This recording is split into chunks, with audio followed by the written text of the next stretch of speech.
നമ്മൾ മരിച്ചാൽ ആരറിയാൻ? അള്ളാഹുവിന്റെ അർശ് വരെ അറിഞ്ഞുപോയി സഅദ് ഇബ്നു മുആദ് റളിയല്ലാഹു അൻഹുവിന്റെ മരണം. ആ സഅദ് തങ്ങളെ ഖബറിലേക്ക് അങ്ങ് വെച്ചപ്പോ, ഖബറിലേക്ക് വെച്ചിട്ട് അടിയിലെ ആ ഭാഗത്തുള്ള ഖബറിങ്ങനെ അടിയിലെ ഭാഗം കൊണ്ട് മൂടി റെഡിയാക്കിയിട്ട് സ്വഹാബത്തൊക്കെ മണ്ണിടാൻ ഒരുങ്ങുന്ന നേരം അല്ലാഹുവിന്റെ റസൂല് തസ്ബീഹ് ചൊല്ലാൻ തുടങ്ങി. സുബ്ഹാനല്ലാഹ് സുബ്ഹാനല്ലാഹ് സുബ്ഹാനല്ലാഹ് സുബ്ഹാനല്ലാഹ്. തങ്ങൾ ചൊല്ലിയപ്പോ സ്വഹാബത്തും ചൊല്ലി തുടങ്ങി സുബ്ഹാനല്ലാഹ് സുബ്ഹാനല്ലാഹ് സുബ്ഹാനല്ലാഹ്. കുറെ നേരം തസ്ബീഹ് ചൊല്ലി. പിന്നെ തങ്ങൾ തസ്ബീഹ് നിർത്തിയിട്ട് തക്ബീർ ചൊല്ലാൻ തുടങ്ങി. അല്ലാഹു അക്ബർ അല്ലാഹു അക്ബർ അല്ലാഹു അക്ബർ. സ്വഹാബത്തും തക്ബീർ ചൊല്ലി. തക്ബീർ നിർത്തിയപ്പോ അവിടുത്തോട് ചോദിച്ചു, ലിമ സബ്ബഹത ത്വീലൻ സുമ്മ കബ്ബർത ത്വീലാ. നീണ്ട നേരം തസ്ബീഹ് ചൊല്ലിയല്ലോ നബിയേ, പിന്നെ നീണ്ട നേരം തക്ബീറും ചൊല്ലിയല്ലോ. അല്ലാഹുവിന്റെ റസൂല് പറഞ്ഞു, സ്വഹാബാ, സാധാരണ കാണാത്തൊരു കാഴ്ച ഈ ഖബറിന്റെ ഉള്ളിൽ ഞാൻ കണ്ടുപോയി. ലഖദ് തളായഖ അലാ ഹാദൽ അബ്ദി സ്വാലിഹി ഖബ്റുഹു. ഈ നല്ല മനുഷ്യനെ ഖബർ പിടിച്ച് ഇടുക്കിപ്പോയി സ്വഹാബാ. ഖബർ പിടിച്ച് ഇടുക്കിയപ്പോൾ എനിക്കത് സഹിച്ചില്ല. അപ്പോഴാണ് ഞാൻ തസ്ബീഹ് ചൊല്ലിയത്. നിങ്ങളും എന്റെ കൂടെ കുറെ നേരം തസ്ബീഹ് ചൊല്ലിയത്. സഹോദരങ്ങളെ, തസ്ബീഹ് കുറെ നേരം അള്ളാഹുവിനല്ലേ വാഴ്ത്തുന്നത്? പടച്ച റബ്ബിനല്ലാതെ ഈ പിടുത്തം വിടാൻ കഴിയുമോ? ഖബറിന്റെ രണ്ട് ഭിത്തികൾ ഒന്നാകെ അങ്ങ് കൂടിപ്പോയാൽ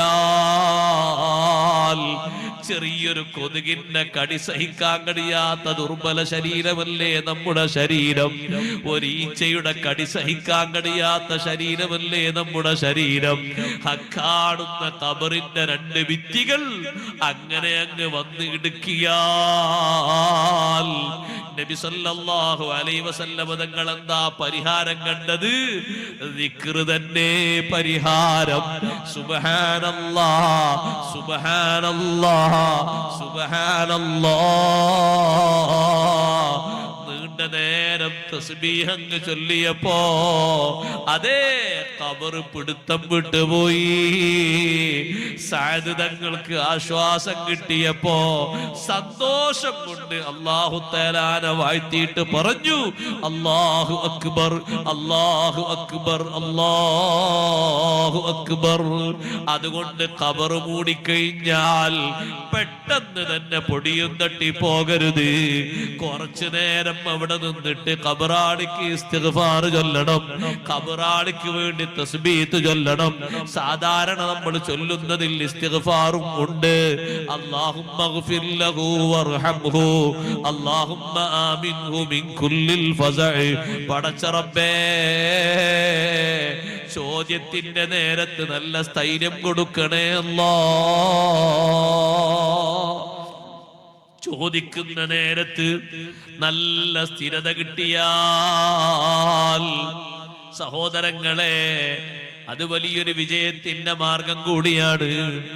ചോദിക്കുന്ന നേരത്ത് നല്ല സ്ഥിരത കിട്ടാന് നമ്മൾ എന്താ ചെയ്യേണ്ടത് എന്നറിയോ സഹോദരങ്ങളെ?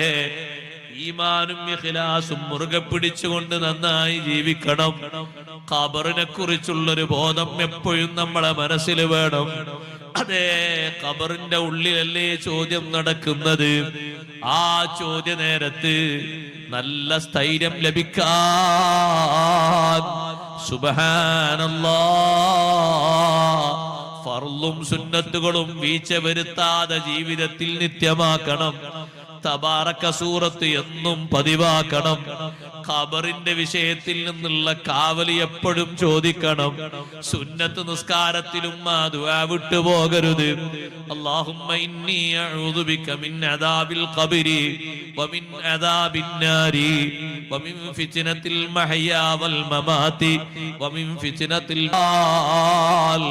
ഒരൊറ്റ നിസ്കാരത്തിലും അല്ലാഹുവിന്റെ റസൂല് ആ ദുആ ഒഴിവാക്കിയിട്ടില്ല. അല്ലാഹുമ്മ സ്വല്ലി അലാ മുഹമ്മദ് എന്നെത്തുമ്പോഴേക്ക് തിരക്കും പിടിച്ച് സലാം വീട്ടിയിട്ട് എണീറ്റ് പോകണ്ട ഉമ്മമാരെ സ്വലാത്ത് ചൊല്ലണം. അത് സുന്നത്താണ്, നിസ്കാരത്തിന്റെ പൂർണ്ണതക്ക് അനിവാര്യമാണ്. വഅലാ ആലിഹി എന്ന് ചൊല്ലിയ ശേഷം അല്ലാഹുമ്മ ഇന്നി അഊദു ബിക മിൻ അദാബിൽ ഖബ്രി വമിൻ അദാബിൻ നാരി വമിൻ ഫിത്നത്തിൽ മഹ്യാ വൽ മമാത് വമിൻ ഫിത്നത്തിൽ മസീഹിദ് ദജ്ജാൽ. ചോദിക്കുന്ന നേരത്ത് പതറിപ്പോകരുത്.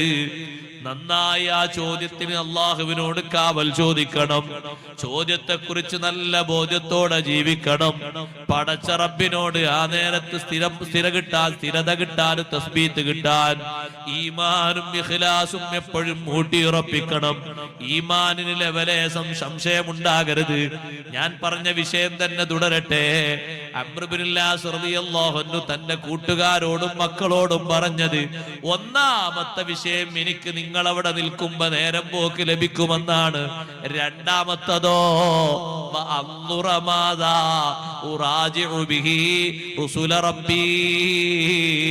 എന്റെ റബ്ബിന്റെ ദൂതന്മാര് ചോദിക്കാൻ വരുന്ന നേരത്ത് എന്തൊക്കെ ഉത്തരം പറയണമെന്ന് നിങ്ങൾ പുറത്തു നിന്നാൽ എനിക്ക് മനസ്സിലാക്കാൻ എളുപ്പമാണ്. അതുകൊണ്ട് പെട്ടെന്ന് പോകരുതേ. ഉമ്മാനെ മറവ് ചെയ്ത്, ഉപ്പാനെ മറവ് ചെയ്ത്, കൂട്ടുകാരെ മറവ് ചെയ്ത് കുറച്ചു നേരം അതിന്റെ ചുറ്റുഭാഗത്തും നിന്ന് തസ്ബീത്ത് ചൊല്ലണം. ഒരമണിക്കൂർ നിന്ന് തസ്ബീത്ത് ചൊല്ലാൻ പറ്റുമോ? ഖബറൊക്കെ മൂടിയ ശേഷം, തൽഖീനൊക്കെ കഴിഞ്ഞ ശേഷം തസ്ബീത്ത് തുടരണം. തൽഖീൻ കഴിഞ്ഞിട്ടാണ് തസ്ബീത്ത്. തസ്ബീത്ത് നേരത്തെ തുടങ്ങിയിട്ട് എന്തെങ്കിലുമൊക്കെ കഴിക്കാണ്ടെങ്കിൽ കഴിച്ചാണ്ട് വേഗം സലാമത്താകല്ല വേണ്ടിയത്. തസ്ബീത്ത് ലാസ്റ്റാ, തൽഖീനൊക്കെ കഴിഞ്ഞ ശേഷം. അങ്ങനല്ല തസ്ബീത്ത്, അങ്ങനെയാണ് തസ്ബീത്ത്. തസ്ബീത്ത് ചെല്ലണം. തസ്ബീത്ത് മണ്ണിടുമ്പോഴേക്ക് തുടങ്ങിക്കൊള്ളിൽ കുഴപ്പമൊന്നുമില്ല. പക്ഷെ മണ്ണിട്ട് ദുആക്കെ കഴിഞ്ഞതിന്റെ ശേഷവും അവിടെ നിന്നുകൊണ്ട് തസ്ബീത്ത് ചെല്ലണം.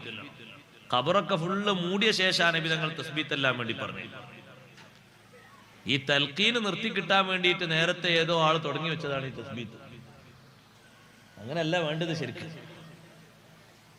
ഞാനൊരു പുതിയതായിട്ട് ഒരു സുന്നത്തമായത്തിന്റെ ആശയം ഒന്ന് കോഴിക്കോട്ട് നിന്ന് എഴുതി കൊണ്ടൊന്നുമല്ല, അങ്ങനെ തന്നെ ഉള്ളത്. നേരത്തെ തന്നെ ഇമാമിയങ്ങൾ ഉസ്താദന്മാരൊക്കെ പഠിപ്പിച്ച അങ്ങനെ തന്നെ. ചോദ്യം ചോദിക്കപ്പെടുന്ന നേരത്തെ അവിടെ നിന്ന് തസ്ബീത്ത് ചൊല്ലണം, അവിടെ നിൽക്കണം. മുഅ്മിനീങ്ങൾ നിൽക്കുമ്പോ തന്നെ ഖബറാളിക്ക് സന്തോഷാണ് എന്ന് ലോകത്താരാ പഠിപ്പിച്ചത്? അംർ ഇബ്നുൽ ആസ് റളിയല്ലാഹു അൻഹു. അതുകൊണ്ട് തസ്ബീത്തിൽ സന്ദേഹമുണ്ടാകരുത്, തൽഖീനിൽ സന്ദേഹമുണ്ടാകരുത്. സുന്നത്ത് ജമാഅത്തിന് ഒരൊറ്റ കാര്യത്തിലും സംശയം ഉണ്ടാകാൻ പാടില്ല. ഉറച്ച ഈമാനാകണം.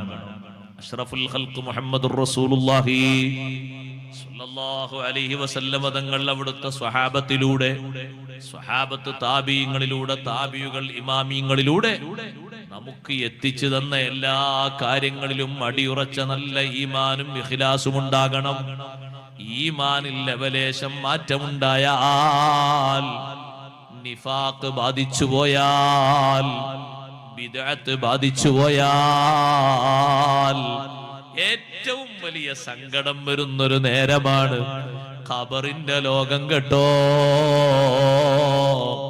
മറ്റൊന്ന് മഹ്ശറിൽ വെച്ച് മുഅ്മിനീങ്ങള് അവരുടെ നൂറോടെ മുന്നോട്ട് നീങ്ങുമ്പോ പിന്നാലെ ഇരുട്ടിൽ തപ്പുന്ന മുനാഫിക്കുകൾ വിളിക്കും, അലം നകും മഅകും, നമ്മൾ നിങ്ങളോടൊപ്പം ജീവിച്ചവരല്ലേ, ഒപ്പം നിസ്കരിച്ചവരല്ലേ, ഒപ്പം പലതും ചെയ്തവരല്ലേ. മുഅ്മിനീങ്ങൾ പറയും, ഖാലൂ ബലാ, സംഗതിയൊക്കെ അങ്ങനെ തന്നെ. വലാകിന്നകും ഫതൻതും അൻഫുസകും വതറബ്ബസ്തും വർതബ്തും വഗറത്കുമുൽ അമാനിയു ഹത്താ ജാഅ അംറുല്ലാഹി വഗറക്കും ബില്ലാഹിൽ ഗറൂർ. ദുനിയാവിലെ താൽപര്യങ്ങളും ആഗ്രഹങ്ങളും നിങ്ങളെ വഞ്ചിച്ചു കളഞ്ഞു. പല വിഷയങ്ങളിലും നിങ്ങൾ സംശയിച്ചു പോയി, പലതും ശരിയല്ല എന്ന് നിങ്ങൾ മനസ്സിലാക്കിപ്പോയി. വഗറക്കും ബില്ലാഹിൽ ഗറൂർ, മഹാവഞ്ചകനായ പിശാച് നിങ്ങളെ ചതിച്ചുപോയി എന്ന് ഈമാനുള്ളവരും മറുപടി പറഞ്ഞ് മുന്നോട്ട് നീങ്ങും. സഹോദരങ്ങളെ, മുനാഫിഖുകൾ ഇരുട്ടിൽ തപ്പുകയാണ്. ഒരു പ്രയോജനമുണ്ടാകുമോ? ഇല്ലല്ലോ. ഏറ്റവും കടുത്ത ശിക്ഷ കൊടുക്കാൻ വിധിക്കപ്പെട്ട നരകത്തിലെ അടിത്തട്ട് അള്ളാഹു തയ്യാറാക്കിയിരിക്കുന്നത് ആർക്കാണ്? ഇന്നൽ മുനാഫിഖീന ഫിദ്ദർക്കിൽ അസ്ഫലി മിനന്നാർ. കപടന്മാർക്കല്ലേ നരകത്തിലെ അടിത്തട്ട്. കപട വിശ്വാസികൾക്കല്ലേ വിശ്വാസരംഗത്ത് വൈകല്യം സംഭവിച്ചതിന് കുറവൊന്നുമില്ല, മറ്റു സുഹൃതങ്ങൾക്ക് കുറവൊന്നുമില്ല. കുറവുള്ളത് ഈമാനിനാണ്. ഈമാനിന് കുറവുണ്ടാകാൻ പാടില്ല. ഈമാനിന് കുറവുള്ള വിഭാഗങ്ങൾ ഇങ്ങനെ വർദ്ധിച്ചു കൊണ്ടിരിക്കുകയാണ് പല ഭാഗങ്ങളിലും. അതിൽപ്പെട്ട ഏറ്റവും വലിയൊരു വിഭാഗമാണ് ഷീഇയ്യത്ത്, ഷിയാക്കൾ എന്ന് പറയുന്ന വിഭാഗം. വിശ്വാസരംഗത്ത് വലിയ വൈകല്യമുള്ള കൂട്ടരാണ്. 1, 2 ഒന്നല്ല, 10, 45 വിഭാഗം ഉണ്ടവര്. കിതാബിൽ തന്നെ അങ്ങനെ പഠിപ്പിക്കുന്നുണ്ട്. 10, 45 വിഭാഗം ഉണ്ട്. പള്ളി ദർസിൽ ഓതുന്ന ഷറഹുൽ അഖായിദിന്റെ ഷർഹുകളിലൊക്കെ കാണാം. ചില വിശ്വാസങ്ങളൊക്കെ കേൾക്കുമ്പോൾ അവർ ഇത്രയും പോയത്തക്കാരാണോ എന്ന് ചിന്തിച്ചു പോകും. സൈദിയത്ത് എന്ന് പറയുന്ന ഒരു വിഭാഗം ഉണ്ട്. അതില് അവരിപ്പുണ്ടോന്ന് അറിയില്ല. അവരെന്താ പറയുന്നത് അറിയോ? ഈ മഴ പെയ്യുന്നതൊക്കെ അതൊക്കെ അല്ലാഹു തആലാന്റെ മൂത്രാണ് എന്ന് അവര് പറയുന്നു. നിങ്ങൾ ആലോചിച്ച് നോക്കുക, അവരെ വിശ്വാസത്തിന്റെ ഒരു വൈകല്യവും. അവർക്കുണ്ട് പള്ളി, അവർക്കുണ്ട് നിസ്കാരം, അതുകൊണ്ട് മാത്രം കാര്യമില്ല. വിദേശത്ത് ചില സ്ഥലങ്ങളിലൊക്കെ പോയാൽ വാങ്ക് തന്നെ മാറിയത് കാണാം. നമ്മുടെ നാട്ടിൽ വാങ്ക് മാറിയിട്ടുണ്ടോ? ഇല്ല. അവിടെ അഷ്ഹദു അല്ലാ ഇലാഹ ഇല്ലല്ലാഹ് എന്ന് പറഞ്ഞാൽ ചില സ്ഥലത്തൊക്കെ അഷ്ഹദു അന്ന അലി വലിയുല്ലാഹ് എന്ന് കേൾക്കാം. ചില സ്ഥലത്ത് അഷ്ഹദു അന്ന അലി റസൂലുള്ളാഹ് എന്നും കേൾക്കാം. അല്ലാഹു തആല കാത്തുരക്ഷിക്കട്ടെ. മനുഷ്യന്മാരെ വിശ്വാസപരമായിട്ടുള്ള വൈകല്യങ്ങളാണിത്. അഷ്റഫുൽ ഖൽഖ് സല്ലല്ലാഹു അലൈഹി വസല്ലം തങ്ങളുടെ വിശ്വാസത്തിൽ വൈകല്യം സംഭവിച്ച ബിദ്അത്തുകാർ, നിഫാഖ് ബാധിച്ചവർ, അവരെല്ലാം കുടുങ്ങുന്നൊരു ലോകമാണ് അവിടെ. ഏറ്റവും അധികം ഈമാൻ ഇല്ലാത്ത ആളുകള് ഒന്ന് മുസ്ലിമായെങ്കിലെങ്കിലും മതിയായിരുന്നു എന്ന് വിചാരിക്കുന്നൊരു നേരം എപ്പോഴാണെന്നറിയോ? ഒന്നാമത്തെ തട്ടിൽ നിന്ന് ദോഷികളായ മുഅ്മിനീങ്ങളുടെ ശിക്ഷ കഴിഞ്ഞിട്ട് ഘട്ടം ഘട്ടമായി അവരെ സ്വർഗത്തിലേക്ക് കയറ്റിക്കൊണ്ടുപോകുമ്പോ 6 തട്ടുകളിലും കിടക്കുന്ന ആളുകൾ പറയും, ദോഷികളായ മുസ്ലിമെങ്കിലും ആയില്ലല്ലോ. ഒന്നാമത്തെ തട്ടിൽ കടന്നാലും കുഴപ്പമില്ലായിരുന്നു, അവർക്ക് രക്ഷ കിട്ടിയല്ലോ ഈമാനിന്റെ പേരില്. നമുക്ക് അതും കിട്ടിയില്ലല്ലോ എന്ന് ബാക്കി 6 തട്ടിലും ഉള്ള ആളുകൾ ആവർത്തിച്ചവർ പറയും, റുബമായ വദ്ദുല്ലദീന കഫറൂ ലൗ കാനൂ മുസ്ലിമീൻ. ഈമാനില്ലാത്ത ആളുകൾ ഒന്ന് മുസ്ലിമായിരുന്നെങ്കിൽ, ഒന്ന് ഇസ്ലാമോടെ ജീവിച്ചിരുന്നുവെങ്കിൽ എന്ന് ചിന്തിക്കുന്ന, വളരെ കൂടുതൽ ആഗ്രഹിക്കുന്ന, വിളിച്ചു പറയുന്ന നേരം അത് പരലോകമാണ് സഹോദരങ്ങളെ. ഈമാൻ ഇവിടുന്ന് കാത്തു സൂക്ഷിക്കേണ്ടതാണ്, ഇവിടുന്ന് സമ്പാദിക്കേണ്ടതാണ്. അവിടെ പോയി മൂമിനാകാൻ എല്ലാവരും റെഡിയാണ്. ഏറ്റവും അധികം അതേ പരലോകത്തുനിന്ന് ഞങ്ങൾ ഈമാനിലേക്ക് വന്നുകൊള്ളാം, ഞങ്ങൾ മുസ്ലിമായി കൊള്ളാം എന്ന് പറയുന്നവരാരാണ്? സത്യനിഷേധികളാണ്.